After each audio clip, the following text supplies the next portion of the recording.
On a frosty afternoon in Metro City, the bustling corridors of Evergreen General Hospital were packed with patients seeking care. Amid the commotion was Sarah Mitchell, a heavily pregnant woman, gripping her swollen belly as pain surged through her body. She was alone. Her husband Ethan was caught up in an important business meeting. Sarah, trembling from discomfort, approached the reception desk, where a nurse named Karen stood, flipping through paperwork with an air of indifference. "Excuse me," Sarah said weakly. "I think I'm in labor. The pain is unbearable." Karen barely looked up. "Fill out this form and wait," she replied curtly. "We'll call you when it's your turn." "But I can't wait," Sarah pleaded. "I think something is wrong. My husband, Ethan Mitchell, is one of the major stakeholders here. Please call him if you need to verify." Karen scoffed, rolling her eyes. "Everyone thinks they're important," she muttered under her breath. "Ma'am, I said wait." Sarah's pain intensified, and she leaned against the counter for support. "I'm serious. Please, at least let me see a doctor," she begged. Karen's expression hardened. "Listen," she said sharply. "It doesn't matter who you claim to know. You'll be seen when it's your turn, just like everyone else." Spotting another patient approaching, a middle-aged woman with a slight limp, Karen pointed towards Sarah. "This lady needs the wheelchair more than you. Stand up and let her have it." Sarah blinked in disbelief. "You're asking me in labor to give up the wheelchair?" "You heard me," Karen replied with icy indifference. "There's no reason you can't stand like everyone else." The room fell silent as other patients whispered among themselves, shocked by Karen's treatment of Sarah. Yet no one stepped in. Trembling with humiliation and pain, Sarah struggled to her feet, gripping the counter for support. Desperate, she fumbled for her phone and called Ethan. "Ethan," she said, her voice cracking. "They're not helping me. I need you to come now." "I'm on my way," Ethan said firmly. Minutes later, Ethan stormed into the hospital, his face etched with worry. His eyes scanned the room and landed on Sarah, now sitting on the floor, visibly struggling to breathe. "Sarah!" he exclaimed, rushing to her side. He helped her up and into a nearby chair before turning to the reception desk, where Karen was chatting with a colleague. "Are you the nurse who refused to help my wife?" Ethan asked, his voice calm but commanding. Karen hesitated, then nodded. "Sir, I didn't realize." "You didn't realize she was in labor?" Ethan interrupted, his tone cold. "You forced her out of a wheelchair and left her sitting on the floor?" Karen faltered, her confidence waning. "I thought she was exaggerating." "Exaggerating?" Ethan snapped. "You gambled with the safety of my wife and unborn child because of your assumptions?" By now, hospital staff had gathered, sensing the escalating tension. Ethan demanded the presence of the hospital director, Dr. Louise Carter. Within minutes, Dr. Carter arrived, her face tense as she approached. "What's going on?" Dr. Carter asked, her eyes shifting between Ethan, Sarah, and Karen.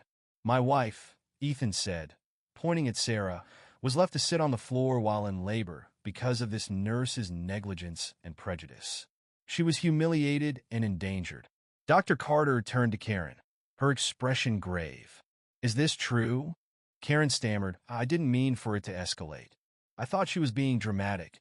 "That's not an excuse," Dr. Carter said firmly. "Your actions are indefensible." Dr. Carter turned to Ethan and Sarah. "Mrs. Mitchell will be taken to a delivery room immediately, and I'll ensure she receives the best care. As for you," she said, turning back to Karen, "you are suspended effective immediately, pending an investigation." "Suspended?" Ethan repeated, his voice sharp. "That's not enough.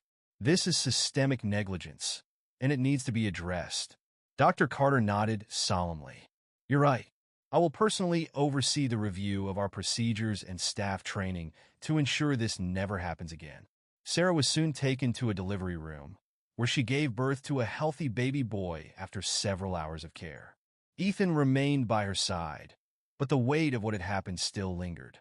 As they held their son, Sarah turned to Ethan. "This can't happen to anyone else. It was more than negligence. It was cruelty. I won't let it go," Ethan promised. "We'll make sure this hospital learns from what happened." In the days that followed, the hospital issued a public apology and announced a comprehensive overhaul of its staff training programs, focusing on empathy and equal treatment. Karen was dismissed, and Ethan joined a new board initiative to ensure patient care standards were upheld. In a meeting with hospital staff, Ethan addressed the incident. What happened to my wife was unacceptable. This isn't just about one nurse's behavior. It's about the culture of care in this institution. We must do better. Back home, Sarah held their newborn, feeling a sense of hope. Ethan, she said softly, promise me you'll keep fighting. For us and for everyone else. Ethan looked at her and their child with determination. I promise. No one else will have to go through this. The Mitchell story became a rallying cry for change, ensuring that Evergreen General would become a beacon of respect and compassion for all patients, regardless of who they were.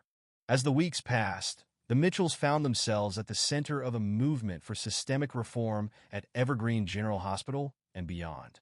What began as a harrowing personal experience turned into a catalyst for change, one that shed light on the biases and failures in healthcare systems that often go unchecked. Ethan took his seat as the head of the hospital's new patient advocacy board, a role that allowed him to lead from the front lines. The board was created to address complaints, review cases of negligence, and ensure all voices, particularly those often marginalized, were heard and respected. Ethan's vision extended far beyond a single institution. He sought to inspire similar reforms in hospitals nationwide. In one of the board's first meetings, Ethan presented a plan to overhaul the hospital's patient care model. This is not just about avoiding another tragedy, he said, addressing the room of administrators and medical staff. This is about building a culture of empathy, where every person who walks through these doors is treated with dignity, regardless of their background or circumstances. The hospital rolled out initiatives like cultural sensitivity training for staff, stricter protocols for triaging patients in emergencies, and anonymous reporting systems to hold employees accountable. They even partnered with local community organizations to educate staff on recognizing and addressing implicit bias. For Sarah, the ordeal was still a vivid memory, but she refused to let it define her. With Ethan's encouragement, she began sharing her story publicly, speaking at conferences and community events to advocate for equitable treatment in healthcare. When I was sitting on that cold floor, humiliated and in pain, I felt invisible, she told one audience. But today I stand here to remind everyone that no one should feel invisible, especially when they're at their most vulnerable. Sarah's words struck a chord, resonating with women, particularly those from minority communities, who often face discrimination in medical settings. Her speeches became a rallying cry, empowering others to demand better care and to speak out against mistreatment. Meanwhile, the hospital underwent a visible transformation. The once aloof staff became more approachable, greeting patients with warm smiles and attentive care.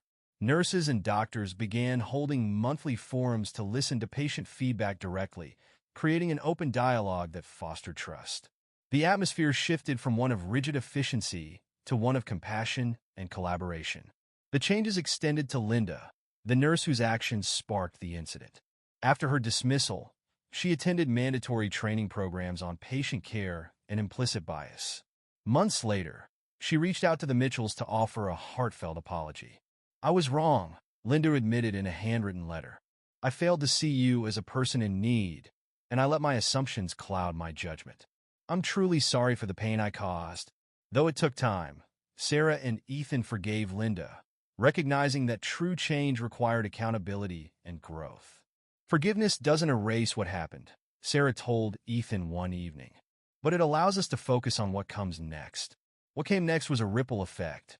Other hospitals took note of Evergreen General's reforms, implementing similar policies to address inequities and ensure compassionate care.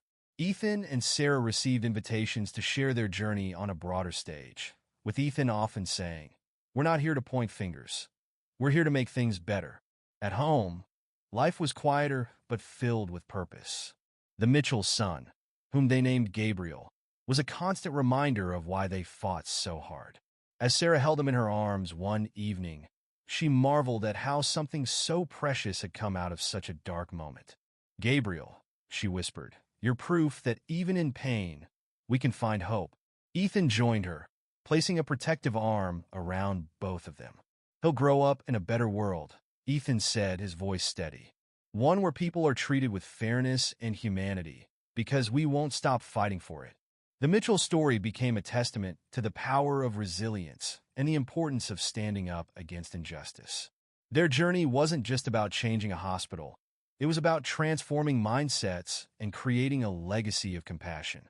Years later, as Gabriel grew up hearing the story of the day he was born, he would understand that his parents turned their pain into progress, and that their determination helped pave the way for a kinder, more equitable world.